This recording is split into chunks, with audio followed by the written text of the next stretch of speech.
السلام علیکم ورحمۃ اللہ وبرکاتہ. نحمده ونصلي على رسوله الكريم. اما بعد فاعوذ باللہ من الشیطان الرجیم. بسم اللہ الرحمن الرحیم. رب اشرح لي صدری ويسر لي امری واحلل عقدۃ من لسانی یفقهوا قولی. آپ سب کے بیچ میں اپنے آپ کو پا کر بہت خوشی محسوس کر رہی ہوں. میں سوچ کر آئی تھی کہ آج بچوں کی تربیت سے متعلق کچھ باتیں کروں گی، لیکن میرے سامنے ماشاءاللہ بہت سی ینگ بچیاں بھی ہیں، اس لیے کچھ باتیں ان کے حوالے سے. مجھے بے پناہ مسرت ہے کہ الحمدللہ آپ نہ صرف یہ کہ اپنی دنیا حاصل کر رہے ہیں، بلکہ اس کے ساتھ ساتھ آپ کے بچوں کو اور خواتین کو دین کی تعلیم حاصل کرنے کے بھی بہترین مواقع میسر ہیں. اور خاص طور پر یہ بات کہ جو کچھ آپ کو مل رہا ہے وہ خالص پیور ہے، جس کی اب دنیا میں بہت کمی ہو گئی ہے. کیونکہ جس طرح غذا میں خالص چیزیں کم ہو گئی ہیں، اسی طرح خالص دین کا ملنا بھی ایک بہت مشکل کام ہو گیا ہے. تو اس پر ہم سب اللہ تعالیٰ کا جتنا بھی شکر ادا کریں اتنا ہی کم ہے. سورۃ التحریم کی آخری آیات کی وہ خاص طور پر خواتین سے متعلق تھی. اس میں بھی جو آخری آیت تھی وَمَرْيَمَ ابْنَتَ عِمْرَانَ الَّتِي أَحْصَنَتْ فَرْجَهَا فَنَفَخْنَا فِيهَا مِنْ رُوحِنَا وَصَدَّقَتْ بِكَلِمَاتِ رَبِّهَا وَكُتُبِهِ وَكَانَتْ مِنَ الْقَانِتِينَ. یہ آیت ایک مسلم خاتون کے لیے، ایک مسلم بچی کے لیے زبردست تعلیمات رکھتی ہے اپنے اندر. اس آیت میں مریم علیہ السلام کے پورے کردار کو چند لفظوں میں سمو دیا گیا ہے.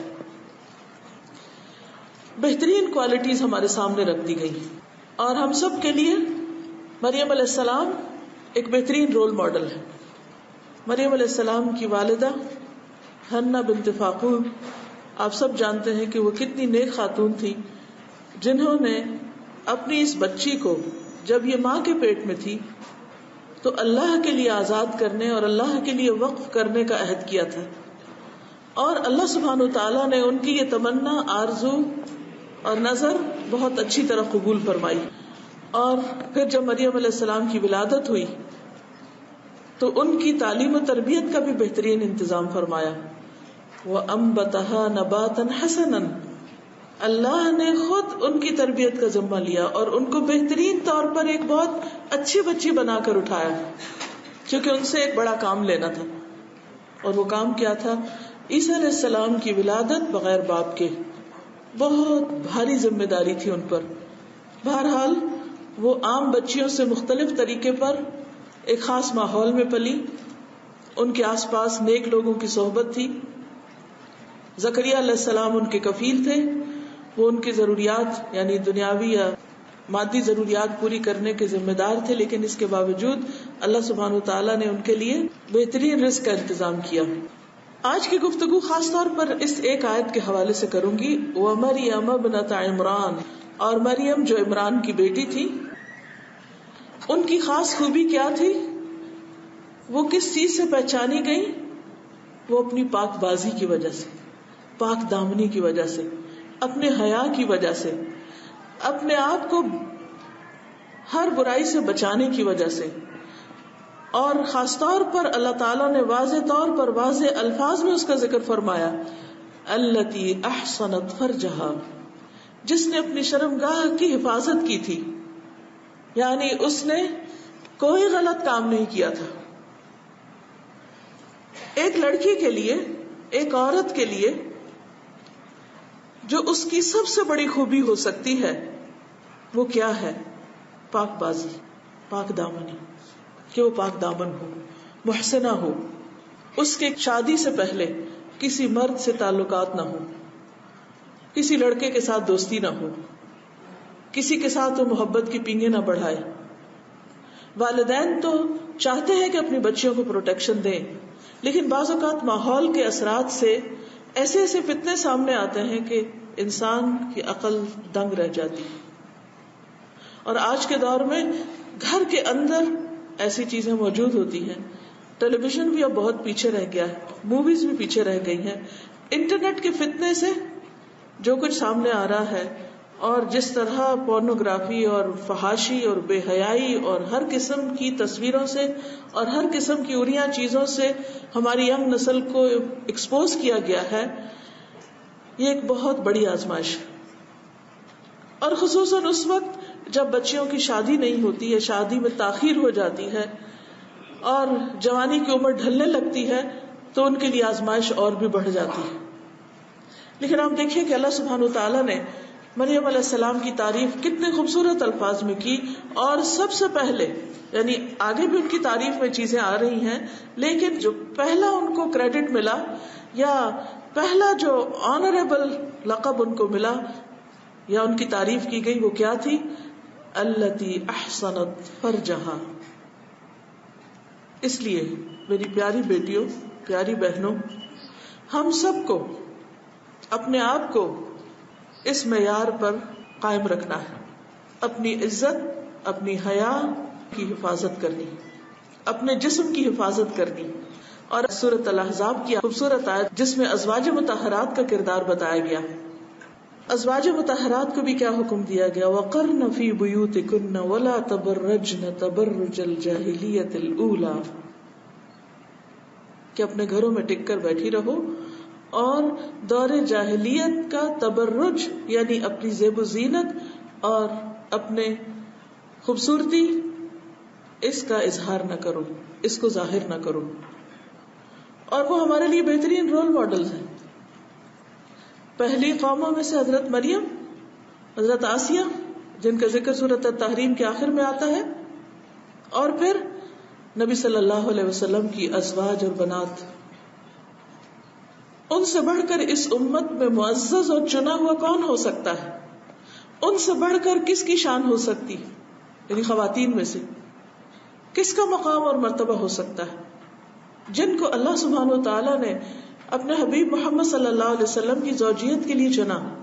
وہ کتنی پاک دامن اور کتنی پاک باز ہو سکتی، لیکن اس کے باوجود انہیں کیا کہا جا رہا ہے؟ وَقَرْنَ فِي بُيُوتِكُنَّ وَلَا تَبَرَّجْنَ تَبَرُّجَ الْجَاهِلِيَّةِ الْأُولَى، کہ گھروں میں ٹک کے رہو اور اگر باہر نکلنا بھی پڑے تو کیا کرو؟ زیب و زینت کو ظاہر نہ کرو. اور پھر اس کے بعد فرمایا گیا کہ نماز قائم کرو، زکوٰۃ ادا کرو. اور اللہ سبحانہ و تعالیٰ کیا چاہتا ہے کہ اہل بیت سے سارا رجس دور کر دے اور ان کو اچھی طرح پاک کر دے. یعنی یہ حکم اس لیے دیے جا رہے ہیں. زکوٰۃ بھی تطہیر کا ذریعہ ہے، صلاۃ بھی تطہیر کا ذریعہ ہے، لیکن اس کے ساتھ ساتھ خواتین کے لیے صلاۃ اور زکوٰۃ کے علاوہ جو خاص طور پر حکم ہے وہ کیا؟ کہ وہ اپنی زیب و زینت، اپنی خوبصورتی، اس کی نمائش نہ کرے، اس کی حفاظت کرے، حیا سے کام لیں. ان کے ذریعے دراصل ہمیں تعلیم دی جا رہی ہے، کیونکہ انسان کو ایک تو براہ راست حکم ملتا ہے، جیسے سورۃ الاحزاب کی ایک اور آیت میں آتا ہے، یا ایھا النبی قل لازواجک وبناتک ونساء المؤمنین، اے نبی صلی اللہ علیہ وسلم کہہ دیجئے، کس کو؟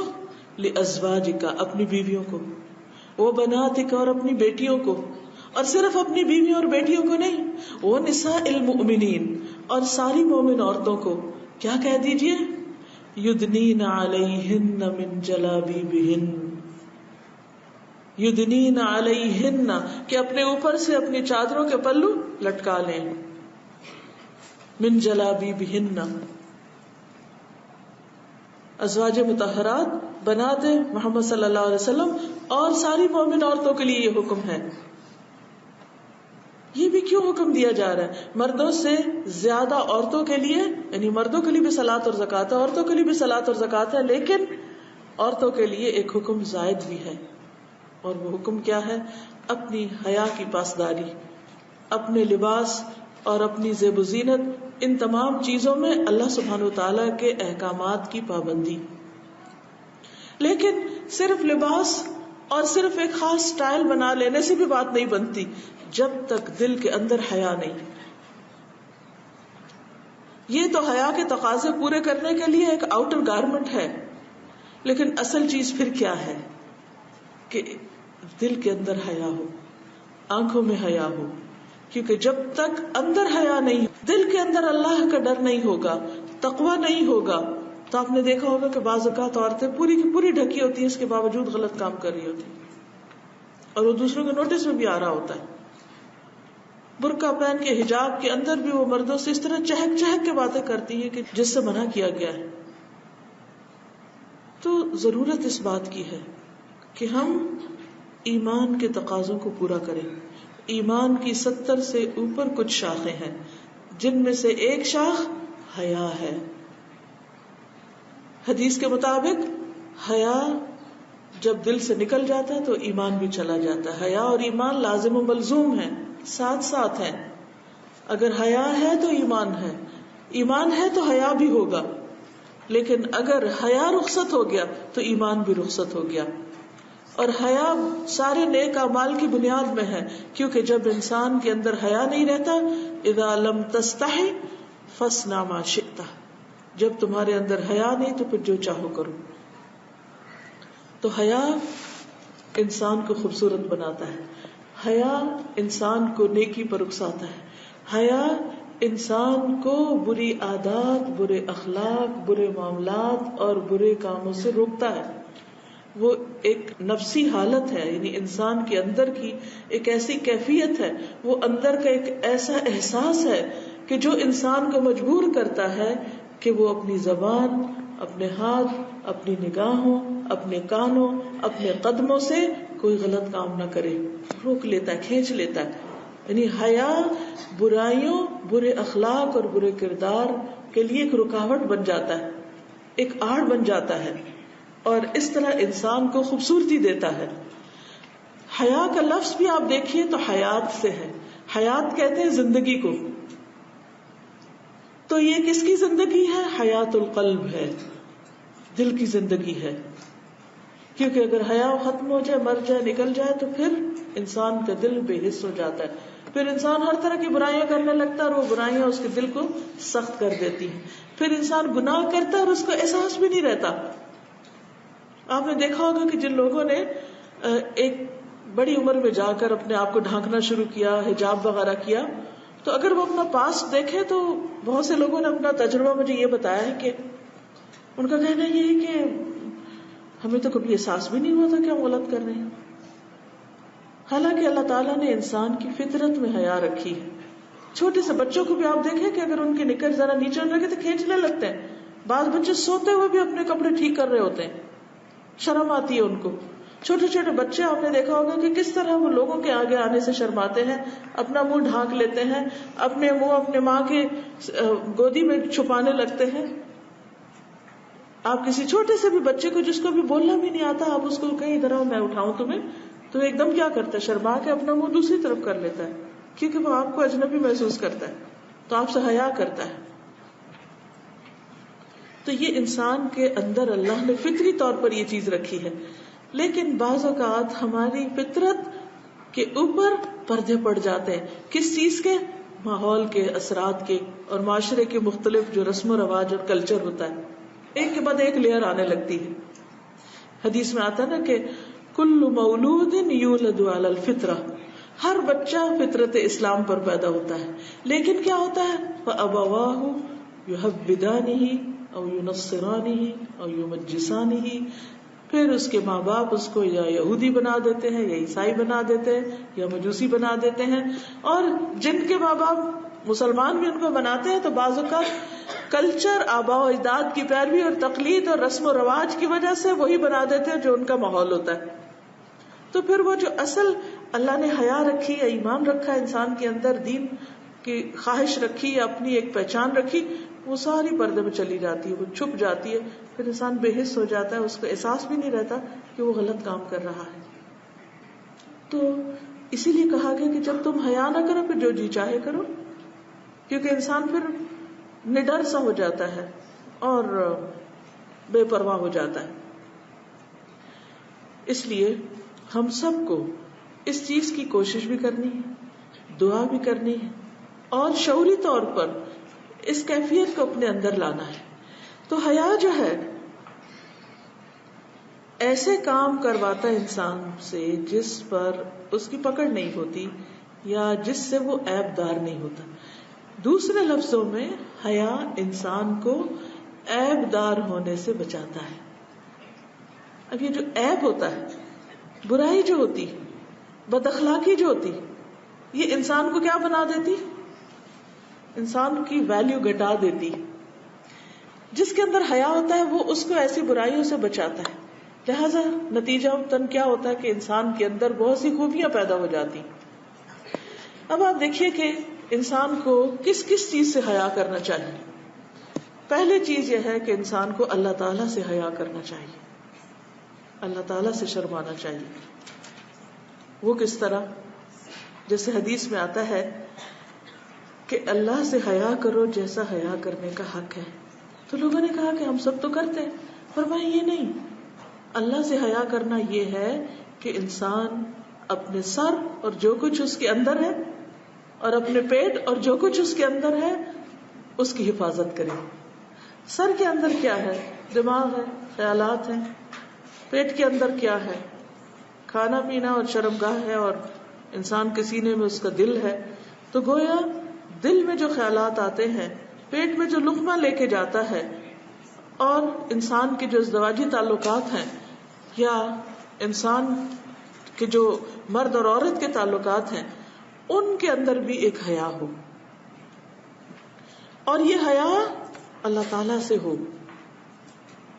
اب ہم کیا سوچ رہے ہیں اس وقت؟ آپ کیا سوچ رہے ہیں بیٹھ کے؟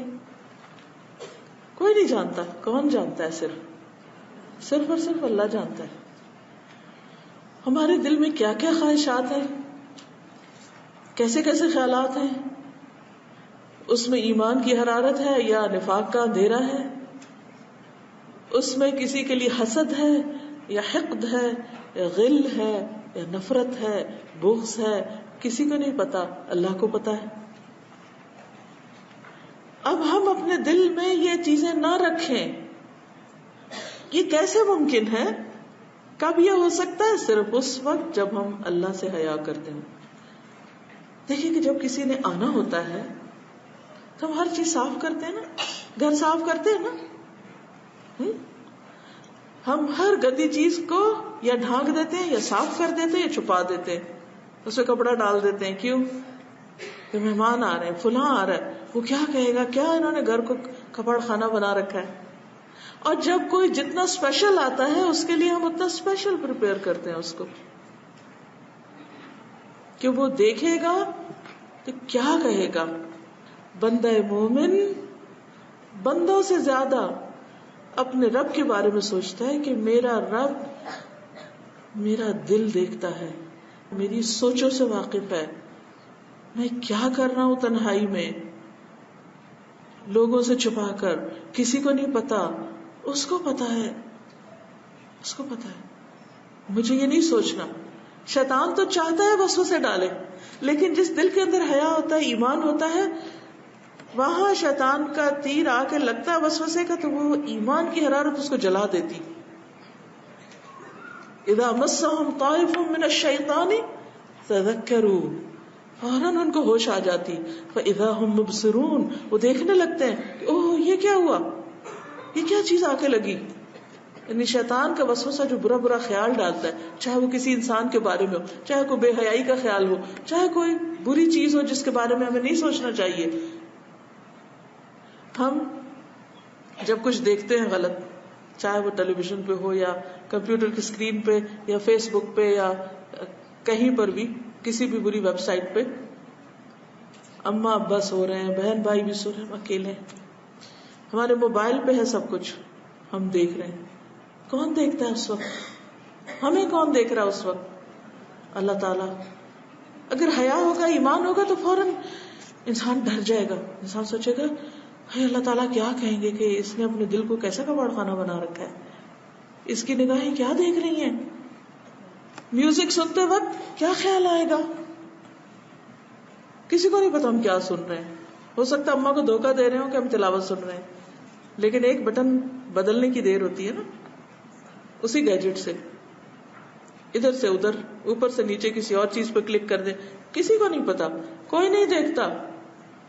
اور اب تو اتنے چھوٹے چھوٹے وہ کانوں میں ڈالنے والے ہوتے ہیں کہ ہم لوگوں کے بیچ میں بیٹھ کے بھی چھپا کے سب کچھ سن سکتے ہیں. کوئی نہیں دیکھ سکتا, کوئی نہیں جانتا. کون دیکھتا ہے, کون سنتا ہے, کون جانتا ہے؟ کون ہے السمیع العلیم؟ کون؟ اللہ. تو جب تک اس سے حیا نہ کریں گے, جب تک اس سے نہیں ڈریں گے, جب تک اس سے نہیں شرمائیں گے کہ وہ کیا کہے گا کہ یہ لڑکی کیا کر رہی ہے, اللہ تعالیٰ میرے بارے میں کیا سوچے گا, مجھے تو اس کے سامنے جا کے کھڑے ہونا ہے, اس نے میرا حساب لینا ہے, اس نے مجھ سے پوچھنا ہے. میں بھلا کسی نان محرم سے چھپ کے کہاں سے باتیں کر سکتی ہوں؟ میں گندی گندی باتیں نہیں کر سکتی, میں اپنی زبان سے ایسی کوئی بات نہیں نکال سکتی, میں کسی لڑکے سے دوستی نہیں کر سکتی. کیوں؟ اس لیے کہ میرا رب مجھے دیکھ رہا ہے, اس کو پتہ چل جائے گا. میں کہاں چھپ کے ملوں کسی سے؟ کہیں نہیں چھپ سکتی. وہ دیکھتا ہے, ہر جگہ وہ دیکھتا ہے. عالم الغیب والشہادہ, سامنے بھی, حاضر بھی اور چھپے ہوئے بھی, سب کچھ اس کا نظر آتا ہے. رات کے اندھیروں میں بھی دیکھتا ہے جب کوئی نہیں دیکھتا ہمیں, زمین کے اوپر بھی دیکھتا ہے, پانی کے اندر تہوں میں بھی دیکھتا ہے, زمین کے اندر بھی دیکھتا ہے, اور زمین کی گیلی مٹی اور جو اس کے نیچے وہ بھی سب اس کو پتا ہے, وہاں کیا کیا ہے ہمیں نہیں پتا. تو سب سے پہلے ہمیں کس سے حیا کرنا ہے؟ اللہ تعالی سے, اور اس سے حیا کی وجہ سے اپنی آنکھوں کی حفاظت کرنی ہے. نان محرم کو نہیں دیکھنا, کیونکہ صرف مردوں کے لیے نہیں حکم, عورتوں کے لیے بھی ہے نا. کیا فرمایا اللہ تعالیٰ نے سورۃ النور میں؟ وَقُلْ لِلْمُؤْمِنَاتِ يَغْضُضْنَ مِنْ أَبْصَارِهِنَّ وَيَحْفَظْنَ فُرُوجَهُنَّ وَلَا يُبْدِينَ زِينَتَهُنَّ إِلَّا مَا ظَهَرَ مِنْهَا. اور آیت آگے تک. کیا مطلب ہے؟ مومن عورتوں سے کہہ دیجئے وَقُلْ لِلْمُؤْمِنَاتِ, ہم ہیں نا مومنات, ہے نا, الحمدللہ اللہ نے ایمان کی دولت دی ہے, سب سے بڑی دولت جو دنیا میں کسی کو ملے. کیا کریں وہ؟ یغضضن من ابصارہن, نگاہیں جھکا کے رکھیں. کس چیز سے؟ جن چیزوں سے اللہ نے دیکھنے سے منع کیا. یہ نہیں کہ ہم مردوں کو ویسے نہ دیکھیں اور ان کی تصویریں دیکھتے رہیں, یا بل بورڈز پر جو خوبصورت تصویریں ہوں مردوں کی وہ دیکھنا شروع کر دیں. نو, نہ تصویروں میں ہمیں اس طرح گھور گھور کے کسی مرد کو دیکھنا ہے, اور نہ ہی عملی زندگی میں دیکھنا ہے, سوائے اس کے کہ جس کو دیکھنا اللہ نے حلال قرار دیا. ہاں, ضرورت کے وقت کسی سے بات کرنی ہو تو انسان کر سکتا ہے, اس کی اللہ نے اجازت دی ہے, لیکن بری نظر سے دیکھنا منع ہے.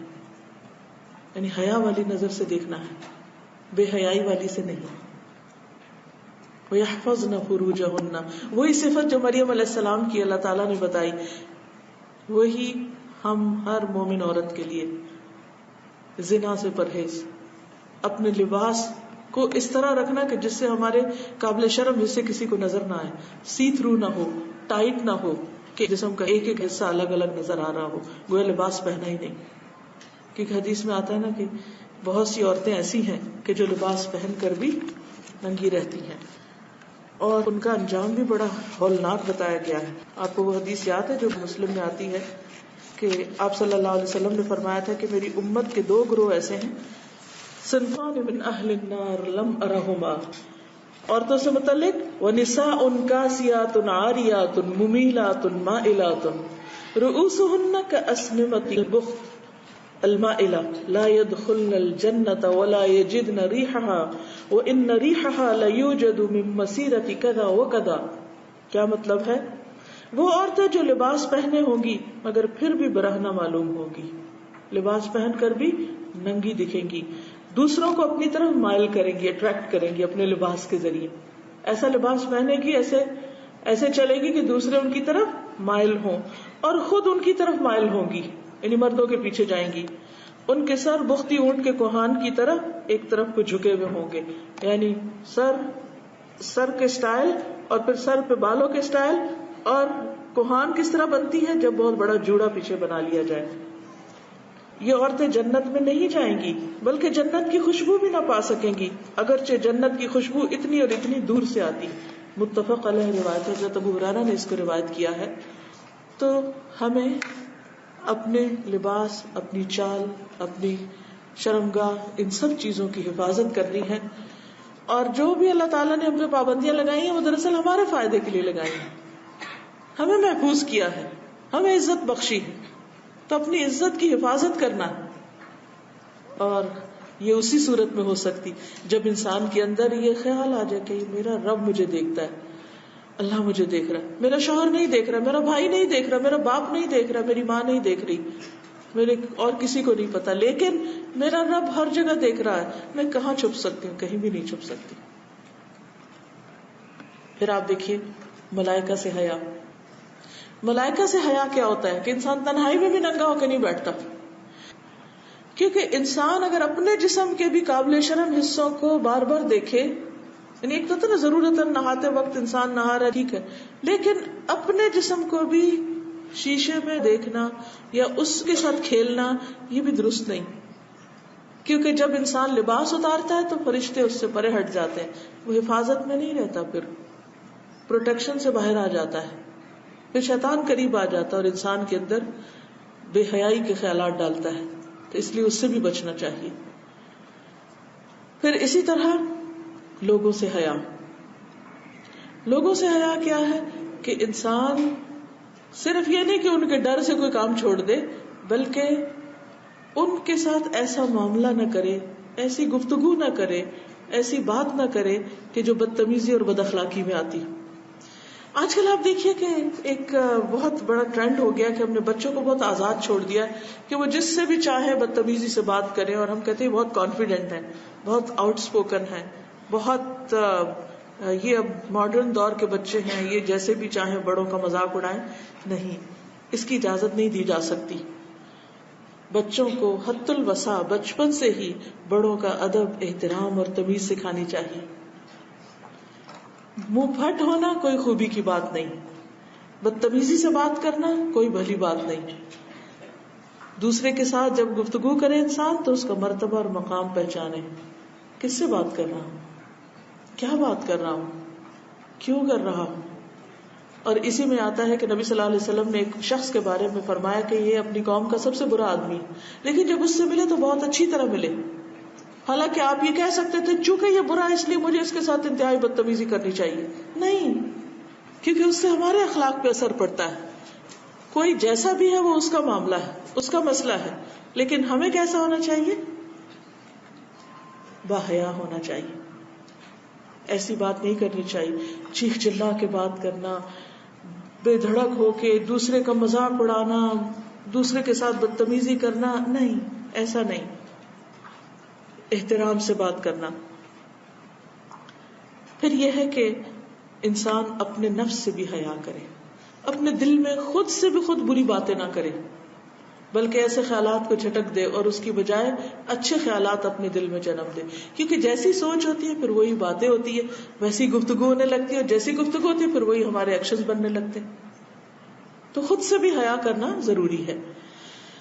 پھر انسان اپنے کاموں میں بھی، یعنی اپنی چال میں، اپنے رکھ رکھاؤ میں، اٹھنے بیٹھنے میں، اپنے گھر میں، اپنے کام کی جگہ پر، اسکول جاتے ہیں تو اسکول میں، گلی سڑک بازار گاڑی ڈرائیور کے ساتھ معاملہ کر رہے ہیں، کسی کے ساتھ بھی معاملہ کر رہے ہیں، ہر ایک میں ایک حیا.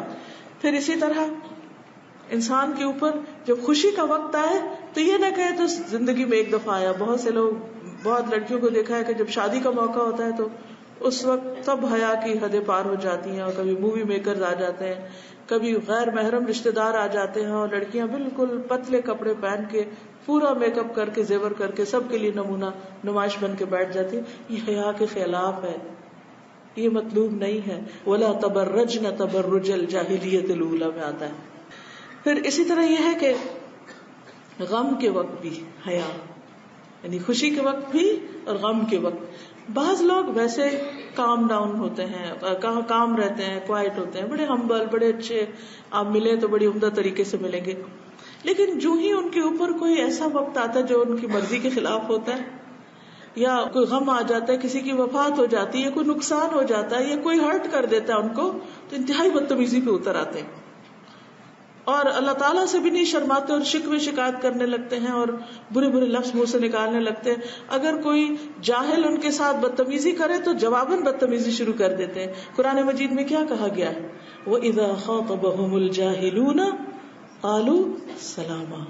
جب جاہل، ان پڑھ، نہ سمجھ لوگ ان سے بدتمیزی کریں غلط طریقے سے بات کریں تو وہ ان جیسی بات نہیں جواب میں کرتے. قالوا سلاما, کہتے ہیں السلام علیکم, اوکے ٹھیک ہے, بحث چھوڑ دیتے ہیں. اب مسئلہ ہم دیکھیے کہ بعض لوگ ان پڑھ ہوتے ہیں, انہوں نے کوئی تمیز نہیں کہیں سے سیکھی ہوتی, انہیں نہیں پتا بڑوں سے کیسے بات کرنی, انہیں نہیں پتا بیگم صاحبہ سے کیسے بات کرنی. اب وہ مثلا بعضوں کے ڈرائیورز ہو سکتے ہیں اور ایسے کام کرنے والے ہو سکتے ہیں کہ جو بیچارے اپنے حالات کے مارے انہوں نے کہیں سے تعلیم تہذیب کچھ نہیں سیکھی. اب وہ جب آپ سے بات کرتے تو وہ ایک پڑھے لکھے انسان کی طرح بات نہیں کریں گے, اب وہ بدتمیزی سے بعض اوقات بات کر رہے ہوتے ہیں, تو کیا جواب میں آپ بھی غصے میں آ جائیں گے؟ نہیں, بحث نہیں کریں, کچھ نہیں کریں, خاموشی اختیار کریں, سلام کر کے ایک طرف ہو جاؤ, جو آپ کو کرنا ہے ٹھنڈے دل سے کریں.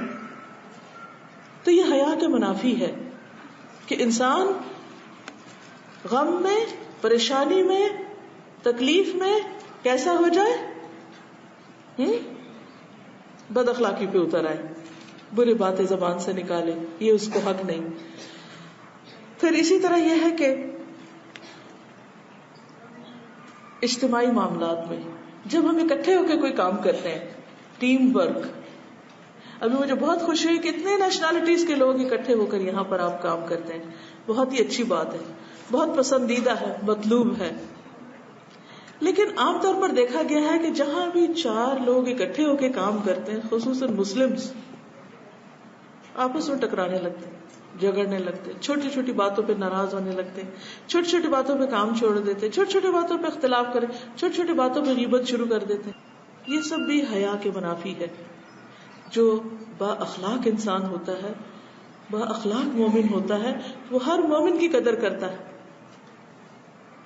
اب ہم بہانہ ڈھونڈتے ہیں کسی کی کوئی برائی تو ہاتھ آئے, اور اگر کسی کی تھوڑی سی کوئی تعریف کر دے تو ہم کہتے ہیں ہاں ہے, مگر تمہیں نہیں پتا یہ اور یہ اور یہ اور یہ بات نہیں. یہ بد اخلاقی میں آتا ہے. یعنی اس وقت, خاص اس وقت کسی کی برائی کرنے کا کیا مقصد ہے.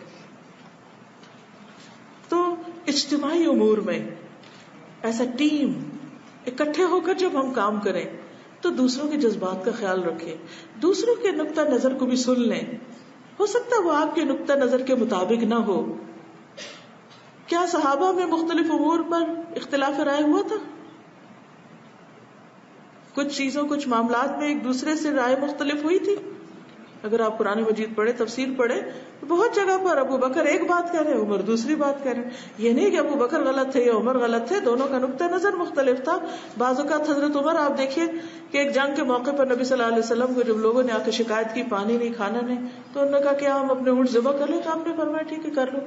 لیکن حضرت عمر آگے فوراً کہ نہیں, اللہ کے رسول صلی اللہ علیہ وسلم اگر انہوں نے یہ ذبح کر دیا تو یہ سفر کیسے پورا ہوگا. بہت دفعہ ایسا ہوتا تھا. اب جنگ بدر کا موقع ہے, جنگ احد میں آپ دیکھیے مشاورت ہو رہی, کچھ کہتے ہیں شہر سے باہر جنگ کرے, کچھ کہتے ہیں اندر کرے. اختلاف ہو نا, اختلاف ہر جگہ ہوتا ہے. اس کا یہ مطلب نہیں کہ اگر ایک کی بات مان لی گئی تو وہ اپنے آپ کو بڑا کامیاب سمجھو, جس کا نقطہ نظر نہیں ایکسپٹ کیا گیا وہ مورال اس کا ڈاؤن ہو جائے. کوئی بات نہیں, آج اس کی بات, کل اس کی بات, آج اللہ تعالیٰ اس کو سجا دیں گے, کل اس کو سجا دیں گے. جنگ خندق جب ہوئی ہے اس میں آپ دیکھیے کہ کس کی رائے قبول کی گئی, کس کا مشورہ قبول کیا گیا.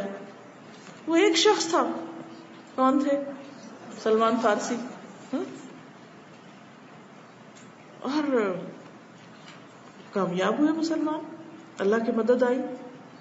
تو جب لوگ آپس میں اجتماعی کاموں میں ہوں تو بھی کیا کریں؟ دوسرے کے نقطہ نظر کا احترام.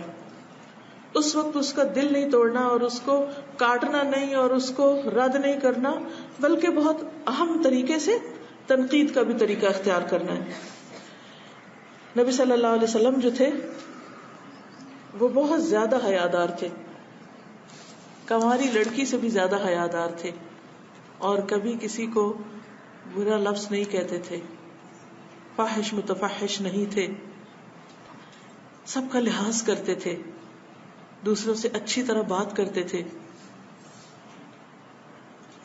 جب کسی کی غلطی دیکھتے تو کیسے اصلاح کرتے تھے؟ وہ ادھر آ, کیا کیا تو نے, تم ہو ہی ایسے, کبھی اس لہجے میں بات کی. ہم کیوں اپنے بچوں سے ایسے بات کرتے؟ ہم کو کیوں دوسروں کے ساتھ اس طرح بات کرتے, کیوں دوسروں کو توہین کرتے ہیں, دوسروں کو ذلیل کرتے ہیں.